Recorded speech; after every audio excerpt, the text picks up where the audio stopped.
Bismillah, Assalamualaikum warahmatullahi wabarakatuh.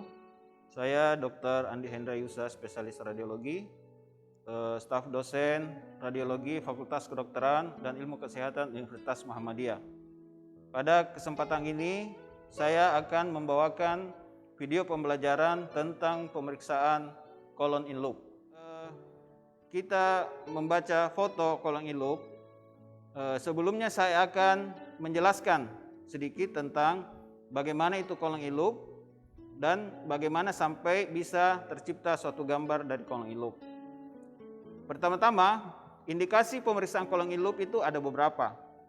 Di antaranya itu hematokesia, adanya diare yang lama, ada tumor abdomen misalnya, dan ada gejala-gejala obstruksi pada usus. Sedangkan adapun kontraindikasi pemeriksaan colon in loop itu adalah adanya ileus. Dalam hal ini kontraindikasi mutlak ada ileus paralitik, sedangkan yang relatif adalah ileus obstruksi. Kemudian kalau dicurigai ada tanda-tanda peritonitis ataupun ada perforasi usus, itu adalah suatu kontraindikasi yang mutlak. Adapun langkah-langkah pemeriksaan colon in loop, sebelumnya dilakukan persiapan kepada pasien, di mana sehari sebelum pemeriksaan pasien disuruh makan makanan yang mudah dicerna, yang mengandung serat dan lemak. Kemudian pasien juga diberikan garam Inggris ataupun tablet Dulcolax atau sejenisnya sebagai pencahar. Kemudian pasien disuruh berpuasa pada hari pemeriksaan sampai dilakukan pemeriksaan colon in loop. Setelah itu, kemudian pasien dilakukan terlebih dahulu pemeriksaan BNO. Tujuannya untuk melihat apakah saluran cerna sudah bersih dari feses dan udara, sehingga nantinya akan memudahkan pembacaan foto. Yang kedua, untuk melihat apakah ada kelainan yang tampak pada foto BNO. Setelah dilakukan pemeriksaan BNO, jika pada BNO kita lihat feses dan udara sudah sangat minimal, maka kita lanjutkan dengan pemeriksaan colon in loop. Ya, colon in loop menggunakan dua jenis kontras atau disebut dengan kontras ganda berupa barium sulfa dan kontras udara. Kontras tersebut akan dicampur dengan kontras barium sulfa tersebut dicampur dengan air dengan perbandingan 1:3 sampai 1:6. Kontras barium sulfa dimasukkan melalui anus ke rektum sampai ke cecum sampai terjadi reflux pada ileum. Nah, kemudian setelah itu kita ambil gambar pada beberapa posisi. Kemudian kita akan menilai foto colon in loop yang telah dihasilkan berupa melihat kelainan berupa letaknya, kelainan kongenital, adanya divertikal, adanya inflamasi ataupun adanya tumor. Langkah-langkah pembacaan foto colon in loop adalah sebagai berikut. Yang pertama, kita melihat dulu identitas pasien dan identitas foto pada foto colon in loop, ya. Jadi kita lihat dulu apakah ada identitas foto berupa marker, ya. Pada foto ini terlihat ada R atau right, kemudian terlihat ada posisinya itu supine, ya, itu adalah merupakan identitas foto. Kemudian nama dari pasien, ya, nama dari pasien itu merupakan identitas foto. Kemudian kita lihat identitas pasien sendiri, ada nama, ada umur, ya. Jadi setelah itu, setelah identitasnya lengkap, kemudian foto ini kita pasang pada light box seolah-olah pasien berada di depan kita. Ya. Setelah dipasang pada light box, kita menilai ini jenis foto dan posisi foto. Jadi pada foto ini merupakan jenis fotonya adalah foto colon in loop dengan posisi foto ada yang supine, ada yang oblik kanan, oblik kiri. Setelah itu kita melihat posisi kontras berada di mana. Jadi kita lihat dari masuknya kontras yaitu dari rektum masuk ke kolon sigmoid kemudian kolon descendens, ya. Seharusnya foto yang kita tampilkan adalah foto normal, di mana kontras kita akan lihat masuk sampai ke kolon ascendens sampai terjadi reflux pada ileum. Setelah kita melihat posisi kontras, selanjutnya kita menilai apakah pada foto kolon in loop ini terdapat kelainan.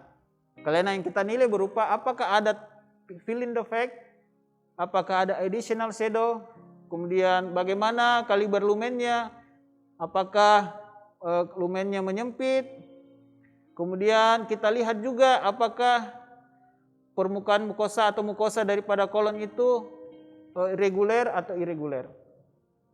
Setelah kita melihat kelainan, apakah ada kelainan pada kolon in loop, terakhir kita menilai tulang-tulangnya apakah ada suatu masalah di tulangnya ya. Kalau tidak ada kita sebut dengan tulang-tulang intak.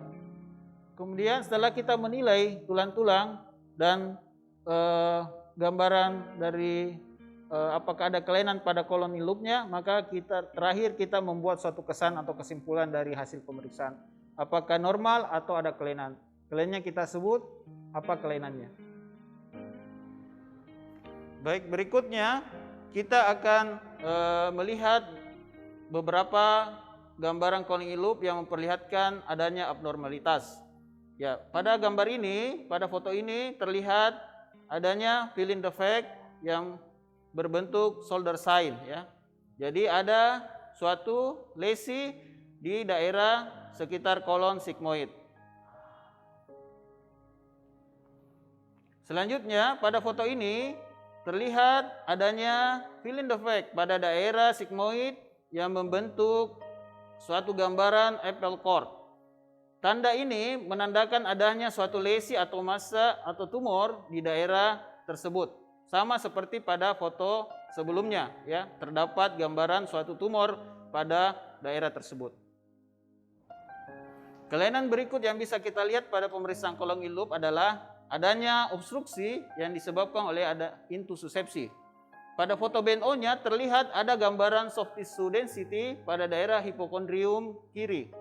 Setelah dilakukan pemeriksaan kolon in loop, didapatkan ternyata ada gambaran cupping sign pada daerah kolon descendens bagian proksimal yang menandakan bahwa pada daerah tersebut terjadi intussuscepsi.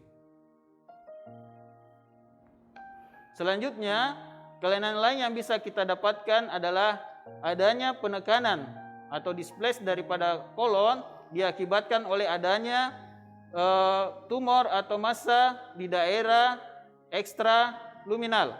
Pada foto ini terlihat adanya massa di daerah rongga pelvis yang mendorong atau yang menekan usus, dalam hal ini kolon descendens, ke medial. Untuk membedakannya dengan tumor intraluminal, terlihat bahwa mukosa daripada kolon itu permukaannya rata atau smooth, yang menandakan bahwa tumornya adalah ekstraluminal. Sedangkan tumor intraluminal, permukaan mukosa biasanya irregular.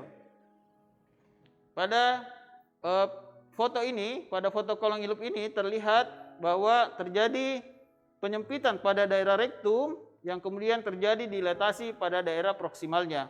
Ini pada daerah yang menyempit ini adalah terjadi aganglionosis.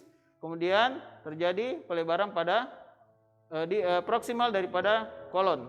Ini yang disebut dengan Hirschsprung disease. Kelainan selanjutnya yang bisa dilihat dari pemeriksaan kolon in loop adalah adanya proses inflamasi atau peradangan pada kolon. Pada gambar ini kita lihat bahwa terjadi penyempitan daripada lumen kolon mulai dari kolon sigmoid sampai ke kolon ascendens. Kemudian terlihat bahwa haustra daripada kolon itu sudah tidak ada atau menghilang, dan kemudian terlihat adanya ulcerasi pada beberapa daerah di kolon descendens. Jadi tanda-tanda tersebut menunjukkan bahwa terjadi colitis ulceratif mulai dari kolon sigmoid sampai ke kolon ascendens yang disebut juga dengan pankolitis. Kemudian pada foto ini salah satu ciri khas suatu colitis ulceratif adalah adanya yang disebut dengan string sign ya. Terlihat ini string sign adalah penyempitan pada kolon transversum. Ini adalah salah satu tanda juga, tanda khas dari suatu kolitis ulceratif. Kemudian foto-foto ini terlihat gambaran suatu penyakit yang disebut dengan Crohn disease, di mana pada foto ini kita lihat adanya gambaran khas daripada suatu Crohn disease, yaitu pertama adanya bagian kolon yang mengalami ulcerasi, ya. Kemudian adanya fistulasi pada daerah kolon ascendens yang masuk ke dalam usus halus. Ini adalah suatu ciri khas dari suatu Crohn disease. Pada Crohn disease itu lebih sering mengenai proximal kolon dan pada ileum terminalis. Kelainan lain yang bisa kita lihat pada pemeriksaan colon in loop adalah adanya di vertikal, yaitu merupakan suatu penonjolan yang merupakan ton yang disebabkan oleh adanya herniasi dari mukosa dinding usus pada daerah yang mengalami kelemahan. Jadi kalau dalam radiologi, istilah radiologi kita sebut ini adalah sebagai bayangan additional shadow, ya. Jadi pada foto ini terlihat ada beberapa additional shadow di daerah kolon yang kita akan sebut kesannya atau kesimpulannya bahwa ini suatu divertikulosis. Demikianlah video pembelajaran yang saya bawakan kali ini tentang pemeriksaan colon in loop. Semoga bermanfaat. Terima kasih. Wassalamualaikum warahmatullahi wabarakatuh.